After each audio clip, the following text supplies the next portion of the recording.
Ainda que muitas pessoas pensem que dormir é uma perda de tempo, uma boa noite de sono é determinante para minimizar grande parte dos problemas relacionados à saúde.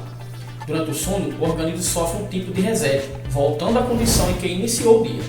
Isso inclui relaxamento muscular, redução da pressão arterial, dos batimentos cardíacos e da produção de urina, a consolidação da memória e o controle da temperatura corporal. Mas como dormir bem se você tem distúrbio do sono como a insônia? No vídeo de hoje conversamos com a doutora Ana Carla Prado, diretamente de Goiás. Ela dá informações importantíssimas para você. Se você sofre com problema de insônia, não pode perder esse vídeo. Eu sou Anselmo Santana, bora para o vídeo e fique por dentro do assunto de hoje.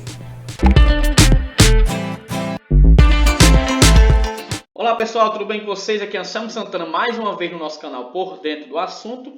E o assunto de hoje é sobre insônia, né? E temos o prazer de ter aqui a médica doutora Ana Carla Prado, né? Diretamente de Goiás, terra boa que eu visitei quando eu tinha meus 3 anos de idade, dentro de um ônibus, 3 dias, 3 noites viajando.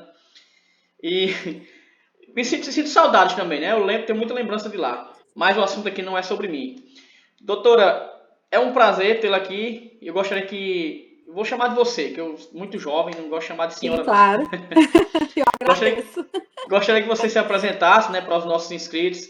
Quem é a doutora Ana Carla Prado, o que você faz, enfim, pode ficar à vontade. Bom, primeiramente, boa noite.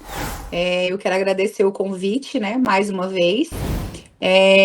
Eu sou a doutora Ana Carla, tenho formação em Medicina da Família, sou pós-graduada em Psiquiatria. Atualmente sou médica assistente no Hospital Psiquiátrico que nós temos aqui em Goiânia. Também tenho o meu consultório e atuo só na psiquiatria há um pouco mais de 9 anos. Bacana. Antes de iniciar sobre a primeira pergunta, doutora, para que as pessoas entendam melhor, o que seria médica da família? Então, a formação em medicina da família é uma formação, eu fiz residência, né? Uhum. Depois que você faz a faculdade de 6 anos em medicina, você faz mais 2 anos de residência, aonde você tem por aptidão uma formação onde você acaba tendo por resolutividade mais de 80% dos casos que chega para você na atenção primária, né? Uhum. Sendo assim, você encaminha apenas para as especialidades de nível secundário ou terciário, aqueles casos que realmente precisa do especialista focal. E assim, uma das principais características nossa, enquanto médico da família, não é tratar a doença, e sim a pessoa, não é o diagnóstico, é a pessoa. Essa é uma característica nossa. E assim, a gente tem aquele paciente, a gente insere ele na família dele, na comunidade, na sociedade.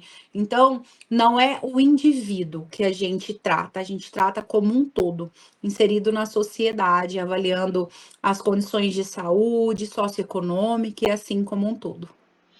Muito bem. Agora, para o nosso assunto, doutora, o que seria insônia? Quais os principais tipos? Então, a insônia, né, de forma muito clara e muito fácil, ela é uma dificuldade de iniciar, de manter, ou até mesmo um despertar precoce do sono. Nós temos dois tipos: a insônia primária, como o Uhum. próprio nome já diz, que é uma insônia que não tem interferência de outras condições de saúde. Essa não é uma insônia que nós daremos muito enfoque por aqui, porque é uma insônia, assim, ela é mais difícil de fazer diagnóstico e ela fica mesmo numa condição um pouco mais de descarte, porque quase sempre quando os pacientes chegam se queixando de alterações do sono, eles trazem consigo outras comorbidades. E a insônia secundária, que ela é quando vem junto outras alterações, não por si só condições de saúde psiquiátrica, né, de transtornos psiquiátricos. Pode ter também alterações clínicas. Uma situação que costuma dar muita alteração do sono é diabetes, alterações de tireoide. Então, geralmente, a insônia secundária, o nome já diz, é secundário a algum outro problema de saúde. Certo. No caso, quais são as causas mais comuns da insônia? No caso, a secundária, né? Que vai... Isso, então. Nós temos, assim, os que é disparado. Até quando eu atuava lá na atenção primária, né? Que eu tenho 13 anos de formada, como eu disse, 9 anos só na psiquiatria, desde que eu fiz minha pós-graduação. Então, e eu sou médica assistente no Batuíra. Deixe-me ver os primeiros. Transtornos de ansiedade, os transtornos do humor de uma forma geral, seja ele depressão, transtorno afetivo bipolar, em fase de mania ou em fase depressiva, esquizofrenia, os transtornos de personalidade, e aí nós vamos para as condições clínicas, né? Como eu disse, hipertiroidismo, hipotiroidismo, diabetes descompensada, alterações de pressão, algumas condições como uso de drogas, tá? Alguns medicamentos, tá bom? Às vezes a pessoa tá tratando alguma condição clínica. Ah, tô usando uma medicação. Deixe-me pensar aqui. Uma delas. Agora não me vem à cabeça nenhuma delas, tá? Porque não foi nada combinado aqui, mas se eu lembrar no meio da nossa entrevista, eu vou te falar. Mas às vezes medicação. Tem uma medicação que o pessoal sempre me queixa, mas eu não consegui achar nenhuma lógica para isso e também ainda não tive a possibilidade de conversar com nenhum colega. Mas tem uma medicação que o pessoal fala que usa para hiperplasia prostática benigna, os pacientes mais velhos, né, homens, eles se queixam de no início dar uma alteração do sono. Não sei dizer para vocês, mas não é uma medicação que também é usada na parte psiquiátrica, que eles também associam. Sim. É uma outra medicação. Então, algum uso de medicação, tá? Pacientes em tratamento oncológico costumam ter alteração, tá? Diagnóstico assim. Não só pela alteração emocional que o próprio diagnóstico causa, tá? Às vezes o paciente ainda não sabe que tem, mas já tem o câncer por si só e já está tendo alterações do sono. Agora, doutora, falando em sintomas, né? Quais são os principais sintomas da insônia? Então, os sintomas é mais ou menos isso. É aquela questão de você deitar para dormir, né? Ter aquela dificuldade de desligar, tá? Você deita para dormir, o pensamento não para. E quando você vê, já é 1, 2, 3 horas da manhã. Ou você tem aquele sono assim inicial que você deita, dorme aquele sono profundo. E quando você vê, é 2, 3 horas da manhã, você desperta e não consegue dormir mais. Ou a gente tem aquele que a gente chama que é o sono entrecortado, ou os despertares, né? Vai dormindo de 20 em 20 minutos, né? Ou de hora em hora, que a gente brinca que é o despertar da telecena. E que no dia seguinte, o paciente fala assim, olha, eu não consigo mais. Eu não estou produtivo, eu não consigo concentrar, eu não consigo render, eu não estou conseguindo fazer nada. Minha concentração está péssima, o meu sono. Ou às vezes a gente costuma dizer que tem alguns pacientes que referem que até estão comendo mais, tá? Porque existe todo um desarranjo, né, emocional. Às vezes o paciente começa a ter um aumento da ansiedade, começa a ter até um aumento da fome mesmo. Tem paciente que ganha peso quando começa a ter insônia. E como essa insônia ela afeta a saúde física e mental da pessoa? Então, começa por essa indisposição, né? Que o paciente fica essa sensação de cansaço ao longo do dia, ele começa a não ter disposição, não começa a ter rendimento, né? No trabalho, é um paciente que está sempre cansado, está sempre bocejando, indisposto, e sente sono durante o dia todo, mas não pode dormir, porque afinal trabalha, quando chega à noite não consegue dormir, então é um paciente que está sempre naquele ciclo, né? De tô cansado durante o dia, mas chega à noite, não consigo dormir. E isso vai gerando, né, aquela questão do cansaço mesmo, e o paciente vai começando a se isolar, não consegue ter uma vida social ativa, né? Porque aí chega final de semana, se ele sente cansaço durante o dia, ele acaba tirando cochilos ao longo do dia, não socializa, não consegue. E aí o paciente não consegue fazer uma atividade física, ter uma boa alimentação, como eu disse, né? Acaba tendo uma ansiedade maior e tudo mais. E aí tem toda essa cascata que desregula, né, do cortisol, atrapalha tudo. O sono realmente é, assim, muito importante para nós. Você que está nos assistindo agora, né, que está gostando desse vídeo, eu tenho certeza, muitas informações importantes. Chegou a hora de você clicar no sininho, né, para ativar as notificações, deixar o seu like, deixe seu comentário também se mais alguma dúvida sobre essa questão da insônia. A doutora, eu tenho certeza que eu mandarei para ela nos responder. Sim. Agora, doutora, como a higiene do sono ela pode ajudar a prevenir ou tratar a insônia? A higiene do sono é fundamental. Eu sempre costumo dizer que pacientes que sofrem de insônia, né, é importante que toda atividade que seja de estímulo, ela seja feita antes das 18 horas. Que nós tenhamos o hábito, né, de substâncias que sejam estimulantes, à base de cafeína ou coisas do tipo, até mesmo chocolate, antes das 16 horas. Ah, eu gosto de café, doutora, como fazer? Então, assim, café, preferencialmente, só na parte da manhã, tá? E assim, ai, não dou conta daquele café da parte da tarde. Então, no máximo, até 3 horas da tarde, tá?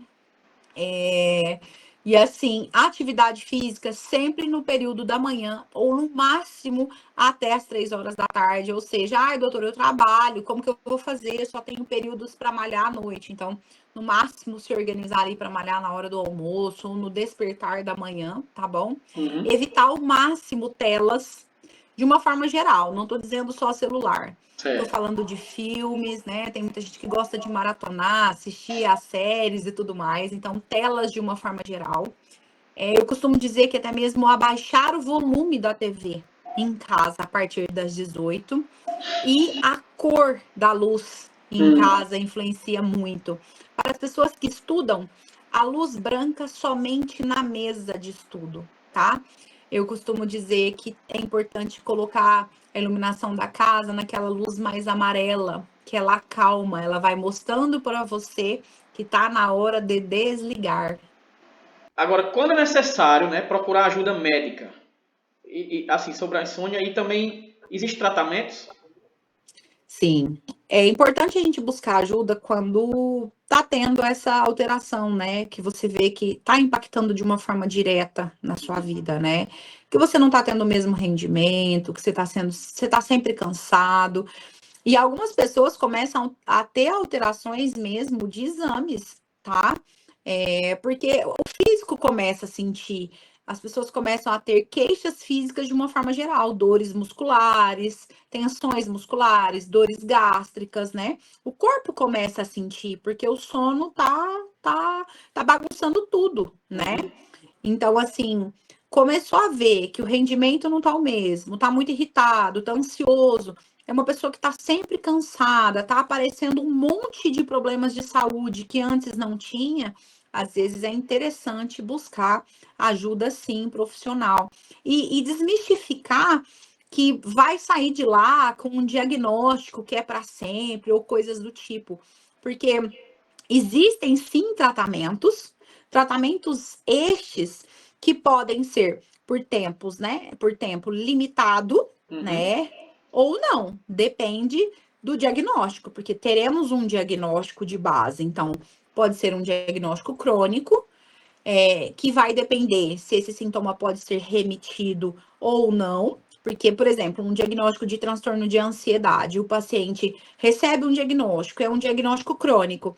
Porém, se ele muda o estilo de vida, se ele segue a higiene do sono, se ele faz tudo bonitinho, ele consegue ficar períodos da vida sem tomar medicamento e retomar um sono legal, entendeu? Uhum. Então, desmistificar que vai ficar dependente de medicação e tudo mais. Agora, existem alternativas naturais ou complementares para o tratamento? Por exemplo, Sim, chá de camomila, suco de maracujá, essa coisa. sim, claro, existem. Claro que para quadros estes que ainda não temos uma insônia e Uhum. ou um diagnóstico secundário de algum outro transtorno, né? Certo. Quando nós estamos falando apenas de uma insônia que está instalada por um mau hábito aí, por uma má higiene do sono, né? Então, é claro, um chá de camomila, vamos supor, você recebeu uma notícia, tá com problema no trabalho, tá com alguma situação financeira, alguma coisa ali que vai ser transitória, você fazer uso, né, de um chá, fazer uso de uma técnica de respiração. Tem uma técnica de respiração que é muito legal, que você inspira por 4 segundos, segura por 7 segundos e solta, respira por 8 segundos. Você repete isso por 4 vezes. No seu quarto, com a mão na barriga, já no escuro, e repete isso. Isso te leva a um relaxamento profundo e te ajuda nessa parte diafragmática, né? Aí buscando essa questão do relaxamento e preparando o seu sistema nervoso central para esse momento, para sua mente ir desligando. Então, existem sim, desde que não tenhamos um diagnóstico secundário mais sério instalado. Dica muito boa, muito interessante. Doutora, foi muito rápido, né? Chegamos já ao nosso final do nosso vídeo, mas eu gostaria de deixar o espaço aberto para suas considerações finais, falar o que eu não te perguntei que você acha interessante falar, e também deixar suas redes sociais, como encontrá-la, enfim. Sim. A primeira coisa que eu quero dizer é que nós temos que desmistificar, né? Perder este medo de buscar uma ajuda profissional por medo de um diagnóstico, por medo de uma dependência de uma medicação, porque muitas coisas nós podemos tratar de início, mudar o estilo de vida, né? E são condições tratáveis para que justamente nós tenhamos uma qualidade de vida melhor, para que isso não se agrave e assim tenhamos, né, uma vida mais saudável, um desempenho melhor, tanto na vida pessoal, profissional e em todas as nossas áreas, né? Eu acho que nós conseguimos contemplar nesses minutos que nós conversamos coisas importantes e pontuais, né? E igual você disse, eu deixo-me à disposição para maiores dúvidas. Eu deixo minha rede social também, apesar de nós estarmos muito longe. Quem precisar pode fazer contato comigo, tá bom?